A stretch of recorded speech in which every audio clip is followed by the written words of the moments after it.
This week on Choice Hacking.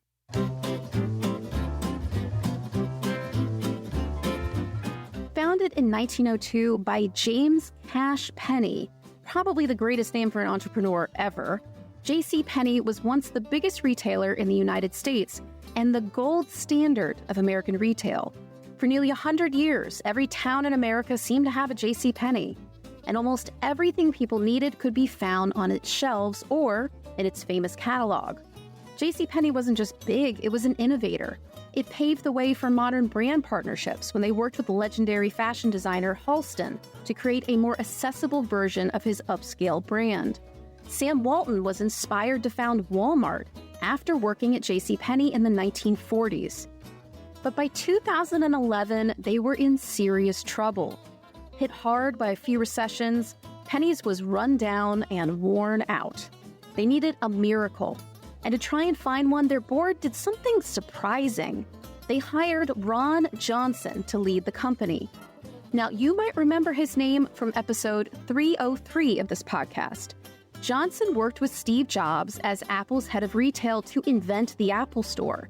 Ron Johnson was a first-time CEO, but he was also a retail superstar after running store experience for Apple and for Target.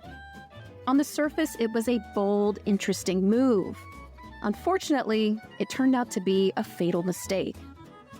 I'm Jennifer Clinehens, and you're listening to Choice Hacking, a podcast about applying behavioral science and psychology to business, marketing, experience design, and more. Join me today as we unpack the psychology behind one of the biggest marketing fails of all time, the rebrand of J.C. Penney's. What we can learn and what we can avoid so we don't make the same fatal missteps that Penney's did. But first, I want to give a shout out to the sponsor of this podcast, Choice Hacking Training.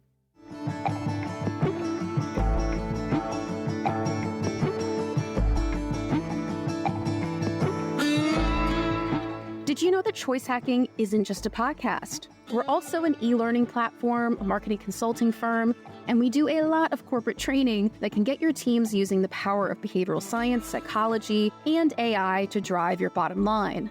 We can help your employees learn the nuts and bolts of applied behavioral science, become more persuasive presenters using psychology and predictive AI, and even polish their leadership skills with the power of evidence-based approaches. Sound interesting?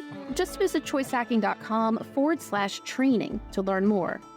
That's choicehacking.com/training. Now on to the show.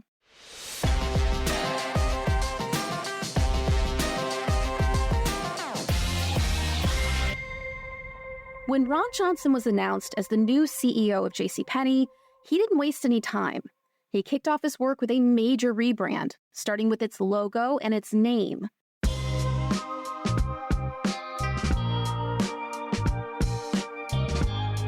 J.C. Penney became JCP, with a stylish, minimalistic, and some might say Apple-like logo. Johnson then refreshed the look and feel of JCP's stores to try and attract younger shoppers.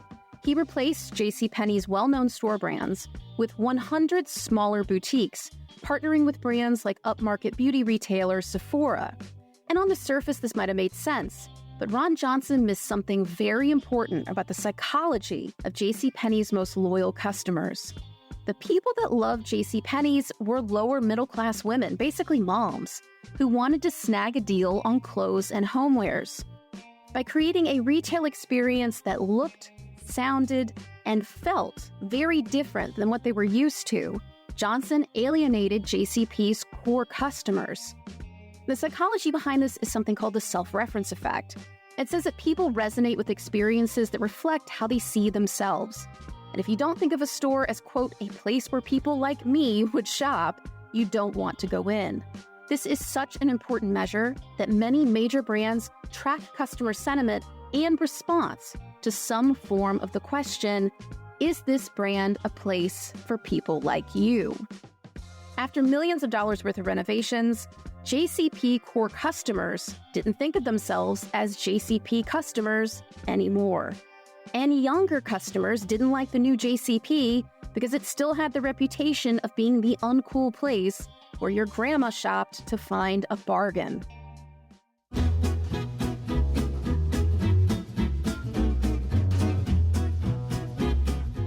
JCPenney was a discount destination.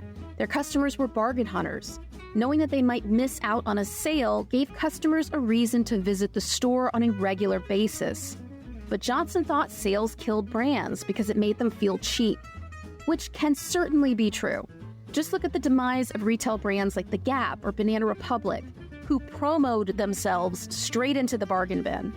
To avoid a fate like this, Johnson got rid of all the discounts and introduced what he called fair and square pricing. It did away with the typical sales and instead only had 3 types of prices in the store. First were everyday prices, so these were prices that never changed. Second were month-long values. These were theme sales for certain times of the year, like back-to-school clothes going on sale in August. Last were best prices, basically another phrase for clearance items. In theory, the simplicity of this is beautiful. It didn't overwhelm customers or make them feel like they should wait for a sale to buy anything.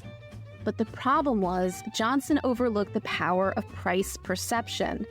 You see, pricing isn't just math. It's a psychological game. And the prices you use aren't just numbers. They tell a story about your brand. It's all about how customers feel when they see a price or a sale. And Penny's customers really wanted to feel like they had saved money, even if they hadn't.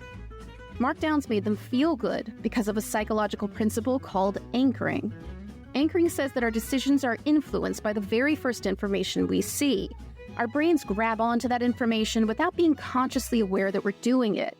In other words, when we see a blouse that was $60 and it's marked down to $15, we feel like we're getting a deal, even if we're not.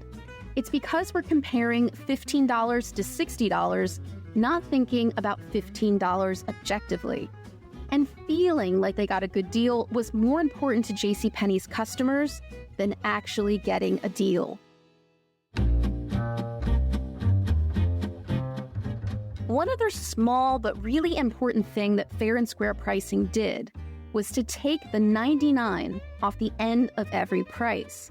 So instead of a sweater that cost $15.99, now it cost $15.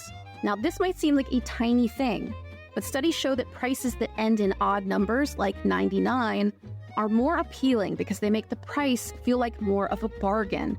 And that is especially true for value products. It's why you'll see a can of tomatoes for $1.99 at Walmart, but you will never, ever see an Hermes Birkin bag on sale for $29,999.99. That 99 cents makes a product feel cheap, for better or for worse. It's down to a psychological pricing strategy called odd-even pricing. Odd-even pricing has been proven to increase demand for many types of products. But while a price ending in 99 makes something feel cheap, the opposite is also true.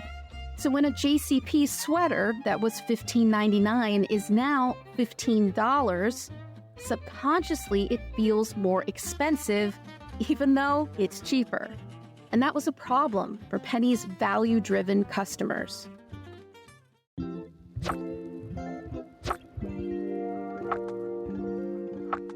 Ron Johnson based most of his JCP strategy on what had worked at Apple.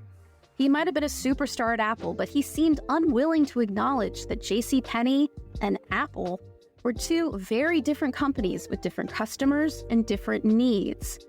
Ron Johnson fell victim to a few common thinking traps. First was something called the false consensus effect. It says that we see our own behavior and beliefs as more common than they actually are. So people who read the New York Times might think that 60% of America reads the New York Times, while non-readers might guess that only 10% of Americans are New York Times readers. Now, this effect can be compounded in group situations, like making decisions inside of a company full of people who are paid to agree with you. The company can be even more optimistic that customers think the way that they do because the group's beliefs seem to support this. And next is the hot hand fallacy. It says people think someone is on a hot streak based on their past performance. The hot hand fallacy happens a lot in sports. Let's say Steph Curry starts hitting three-pointers over and over. All of a sudden, everybody thinks he's on a hot streak because he can't miss. But actually making one three-pointer doesn't make you statistically more or less likely to hit the next one, regardless of how it feels in the moment. Does being on fire feel real to you? Oh, absolutely. There are times I catch the ball and you maybe made one or two in a row, and this is in practice or a game, whatever the case is. But mostly in the game, like everything else does not exist. The only thing that exists is as long as I can get this shot off and it's not going to get blocked, the rim feels like the ocean. And it's one of the most rewarding feelings for us. You're not surprised you're in those moments, but when it happens, it's like, yeah, this is what I've been waiting for. It's like a psychological or physical phenomenon that you can feel. Like this study, they don't know what they're talking about. They don't know what they're talking about at all. Unless you've been in that 94 feet and you know, like, it's literally the tangible physical sensation of all I need to do is just get this ball off my fingertips and it's going to go in. And as you can tell from that Hot Ones interview, Steph Curry really feels like hot streaks are real. Ron Johnson's hot streak was pretty good too. Target and Apple are huge brands with cult followings, and he undeniably did a great job with their stores. But a few successes doesn't mean you're more likely to keep winning. You have to test and try new things before you commit, something that Ron Johnson refused to do. He trusted his expertise and his gut. And when people asked why he never tested his ideas at JCPenney, Ron Johnson just said, "We never tested at Apple." Thank you for listening to the Choice Hacking Podcast. If you enjoy this episode, please share it on social media, and it is a huge help when you share an episode with your followers. And don't forget, you can learn more about behavioral science and psychology applied to business when you subscribe to the free Choice Hacking email list. You'll join more than 8,000 brilliant UX, CX, and marketing folks from companies like Google, Coke, and Disney who get my newsletter. To sign up, just visit choicehacking.com/subscribe. That's choicehacking.com/subscribe. Until next time.